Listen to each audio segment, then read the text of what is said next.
용서하지 못한 채 살아가는 법. 어릴 때부터 수도 없이 들었습니다. 용서해. 미워하면 너만 손해야. 그냥 잊어. 마음만 더 아프잖아. 그 말을 들을 때마다 저는 스스로를 탓했어요. 왜 나는 그렇게 못할까? 왜 아직도 분노가 남아있을까? 왜 나는 용서를 못할까? 50대가 되며 지나온 상처들을 돌아볼 때마다 그 질문이 더 무겁게 느껴졌어요. 가족의 말 한마디, 친구의 배신, 동료의 무심한 행동. 그걸 잊으려 애썼지만 마음 한구석엔 여전히 남아있었죠. 그러다 어느 날 조용히 이런 생각을 했습니다. 나는 그 사람을 용서하지 않을 수도 있다. 그 순간 이상하게도 마음 한켠에서 편안함이 찾아왔어요. 용서해야 한다는 강박에서 벗어나니 억지로 감정을 누를 필요가 없었어요. 장자는 자연스럽게 흐르는 삶을 말했죠. 그는 억지로 감정을 다스리기보다 그걸 있는 그대로 두라고 봤어요. 세네카도 분노는 나를 해치는 칼이라 했지만 그 칼을 내려놓지 않아도 괜찮을 수 있다는 생각이 들었어요. 퇴직 후 한가한 날 오래된 편지함을 정리하다 그 친구의 편지를 봤어요. 분노가 치밀었지만 이건 내 상처야라며 받아들였죠. 이 영상은 그 깨달음에서 시작됐어요. 용서하지 않아도 괜찮은 삶, 상처를 부정하지 않고 품는 용기에 대해 이야기해보려 합니다. 당신도 용서하지 못한 마음 하나쯤 품고 있지 않으신가요? 우리는 좋은 사람이 되기 위해 늘 용서해야 한다고 배워왔어요. 누가 나를 무시했을 때도, 뒤에서 상처 주는 말을 했을 때도, 때로는 폭력적인 말을 던졌던 사람에게조차 이해해 그 사람도 사정이 있었겠지라고 스스로를 설득했죠. 50대에 접어들며 그런 순간들이 떠올랐어요. 직장에서 상사의 날선 말, 가족의 무심한 비판, 그때마다 내가 참아야지 했던 날들이요. 하지만 니체는 말했어요. 진실로 강한 사람은 용서하지 않는다. 그저 흘려보낼 뿐이다. 그는 용서가 도덕적 의무가 아니라 개인의 선택이라고 봤죠. 용서해야 한다는 강박은 오히려 나를 더 약하게 만들었어요. 억지로 이해하려다 보니 상처를 애써 덮었고 그게 더 깊은 분노로 쌓였죠. 어느 날 퇴직 후 동료와의 예시를 떠올렸어요.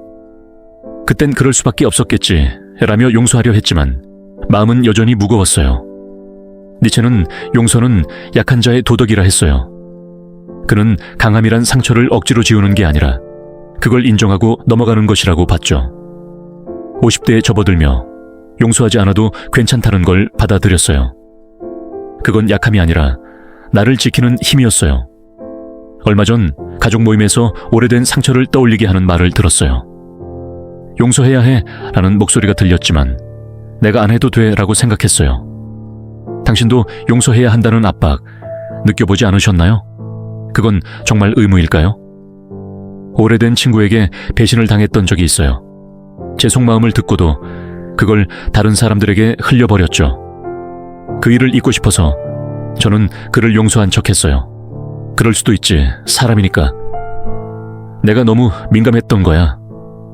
하지만 몇 년이 지나고 비슷한 상황에서 다시 상처받았을 때 그 오래된 일이 피처럼 솟구쳐 올랐어요. 50대에 접어들며 그 기억이 여전히 생생하다는 걸 알았어요.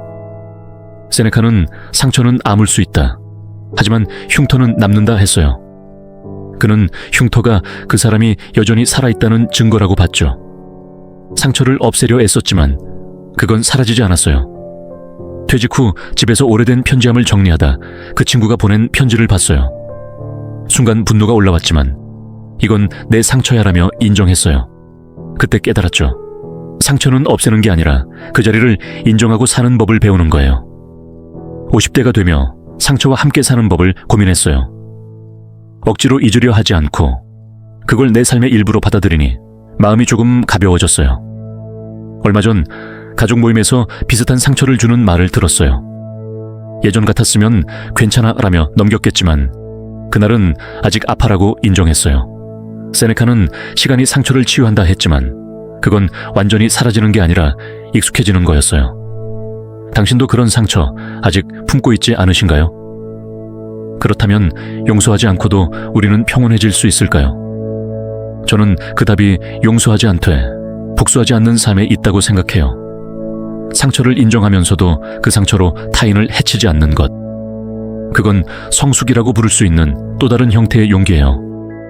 50대에 접어들며 그 친구를 떠올릴 때마다 억지로 좋게 생각하지 않았어요. 그저 나는 아직 그 일을 완전히 잊지 못했다.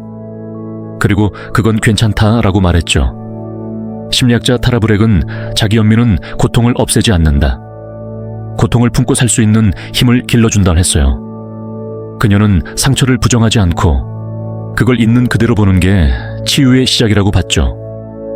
퇴직 후 오랜만에 그 친구와 비슷한 사람을 만났을 때 분노가 치밀었지만 이건 내 상처야라며 넘겼어요. 복수 대신 평온을 택했죠. 중년에 접어들며 용서하지 않아도 평온할 수 있다는 걸 알았어요. 어느 날 동창회에서 그 친구를 멀리서 봤어요. 예전 같았으면 억지로 웃었겠지만 그날은 조용히 자리를 피했어요. 그 선택이 나를 지켰어요. 타라 브렉은 자기 연민은 나를 위한 용기라 했죠. 당신도 용서하지 못한 마음, 평온과 함께 품어본 적 있나요? 용서하지 않는 대신 저는 경계를 세우는 법을 배웠어요. 더 이상 그 사람에게 기대하지 않고 내 감정을 설명하려 애쓰지 않고 다시 가까워지지 않아도 괜찮다는 걸 인정했죠. 그건 차가움이 아니라 나를 지키기 위한 따뜻한 울타리였어요. 50대에 접어들며 그 친구와의 연락을 끊었어요. 용서하지 않았지만 미워하지도 않았어요. 그저 거리를 뒀죠. 니체는 강한 사람은 흘려보낸다 했어요. 그는 용서 대신 상처를 더 키우지 않는 경계를 택하라고 봤죠. 퇴직 후 동창회에서 그 친구를 만났어요. 예전 같았으면 억지로 인사했겠지만 그날은 조용히 자리를 떴어요. 그 경계가 나를 지켰어요. 가끔은 말하지 않아도 용서하지 않아도 거리 두는 것만으로도 우리는 스스로를 회복할 수 있어요. 중년에 접어들며 경계가 나를 위한 선택임을 알았어요. 어느 날 가족 중 누군가의 무심한 말에 상처받았을 때 용서해야 해. 대신 내가 거리를 둘게 라고 생각했어요. 그건 나를 위한 용기였어요. 융은 경계는 자기 존중의 시작이라 했죠. 당신도 그런 경계 세워본 적 있나요? 용서라는 말은 산처럼 높고 아름다워 보이지만 때로는 그 아래 깔린 감정들이 우리를 질식하게 만들죠. 50대에 접어들며 용서하지 못한 나를 받아들이니 마음이 가벼워졌어요. 장자는 자연스럽게 흐르라 했고 타라 브렉은 고통을 품어라 했죠. 용서하지 않아도 평온할 수 있는 삶을 찾았어요. 퇴직 후 한가한 날 오래된 편지를 다시 봤어요. 그 상처는 여전히 남아있었지만 이건 내 거야 라며 품었어요. 오늘의 사색에 등불 한마디는 용서하지 못한 나를 용서하는 것, 그것이 진짜 회복의 시작이다입니다.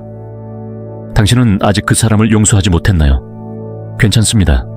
그 마음 그대로 살아도 됩니다. 그건 당신이 상처를 무시하지 않았다는 증거니까요. 사색의 등불이 함께하겠습니다. 구독과 좋아요, 댓글로 당신이 품고 있는 용서하지 못한 이야기를 들려주세요. 우리는 서로의 흉터를 통해 조금씩 치유될 수 있으니까요.